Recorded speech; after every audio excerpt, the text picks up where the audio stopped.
Will Smith is back. What you gonna do? Welcome to Movie World Plus, a place where we talk movies. I'm Addy Signor, and I'm here to review Bad Boys for No, wait, that was the last movie. Bad Boys Ride or Die. I would have preferred they swapped those two titles. Would have made more sense. But the fourth entry in the Bad Boys franchise, Ride or Die, is here. And it's the latest from directors Adil and Bilall, who I gotta say I've become massive fans of. These two guys are really scrappy and smart and visually on top of their game. I'm really impressed with their work over the past couple Bad Boys. I also really like their work on Miss Marvel, the episodes they directed. They also did that Batwoman movie that got scrapped. Now I'm even more curious to see it because I heard it's a mess. I heard they didn't give them a very good budget, but these guys clearly know how to make a visually satisfying movie with stakes. Dare I say it? Yeah, the movie actually works. Bad Boys for Life is a really good return to form with the Bad Boys group. And honestly, I might argue that these last two films have surpassed the Michael Bay era. Before we get into the deep review of it, I got to talk about the elephant in the room, which is the Will Smith of it all. This is his first real big movie back. Will audiences forgive him since the slap her around the world? God, I hope so. I mean, how much longer do we got to punish this guy? I don't get it. I saw a few tweets coming at me like, how could you support the guy? Because he apologized. It's been a while. The dude's a movie star. What are we supposed to do? Cancel him forever? He can never work again because he had one bad day. And it was a bad day. But I feel like he took his tail between his legs. He took a break. He focused. He apologized. I mean, Chris Rock may still hate him, and I may dislike what he did. But at a certain point, it's time to move on. And yes, I got to say, welcome back, Will Smith. You know what? I had such a blast watching this. You and Martin have such good chemistry. What a good way to ease yourself back in to the blockbuster. And I got to say, guys, this is a blockbuster. It is so fun. It is absolutely a movie theater movie. I hope they don't just throw this out in streaming in 2 weeks, but it's Sony. They're usually smarter about it. This is a movie you want to watch with a crowd. The crowd lost it several times. There's one scene in particular. I haven't heard a crowd cheer that loud in a long time. And even I saw it coming. I'm like, oh yeah, all right. Oh yeah. It was just a beautiful moment for even a character that you didn't think would deserve such a moment, but then does and become. Anyway, my point is these directors, this film, the script does a really good job at creating stakes, creating good memorable moments, and seriousness while still allowing them to have their fun. There really is a good franchise that's been brewing here. And honestly, I wouldn't be mad to see a fifth. At this point, while this one's like good, these last two could bookend it. It does have sort of its resolution to an extent. It does, but it does also leave it open as movies can do. I do believe if this one's a hit, they'll come back for a fifth Bad Boys 5 ever. I don't know. But I hope they do. I'm glad they did. This has been a blast to watch, and these last two films have been a lot of fun. And yeah, I think they might be better than the Michael Bay movies. I've been really wrestling with that. I got to rewatch them, to be honest. The other two Michael Bay movies are just full throttle action Michael Bay at its best, and that has always been a fun thing to look back on. But I would argue the movies themselves have some fun one-liners, but don't have the fun stakes and family. I hate to say that because it's not like Fast and the Furious. It doesn't go that crazy. It still has a grounded reality. There's a few silly moments, but not to the extent of Fast X. But it is sort of careening towards that area of like, Fast X type of style, but with real family stakes that you're actually caring for, where I feel like in Fast and the Furious, you never really care that much about the stakes of things, except for when an actual cast member dies. That's the only time I've cried at a Fast and the Furious movie. But in Bad Boys for Life, I didn't cry. Sorry, Ride or Die. It's not like I'm crying, but I definitely felt more invested. It's funner. It's real. It's just overall just a solid movie. And again, I can't say it enough. See this one in the movie theaters. This to me is the first movie back that should be the big movie of the summer.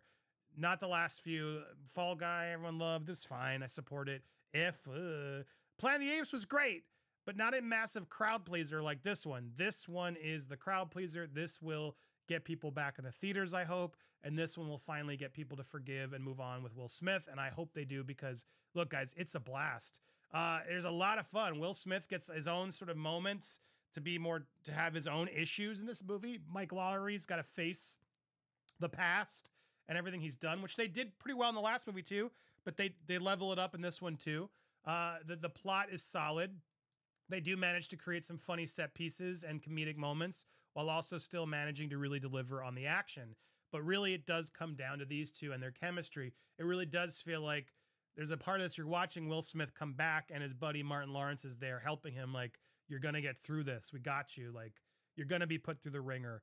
But at the end, it's going to be okay. And there's just a feel because you're rooting for him.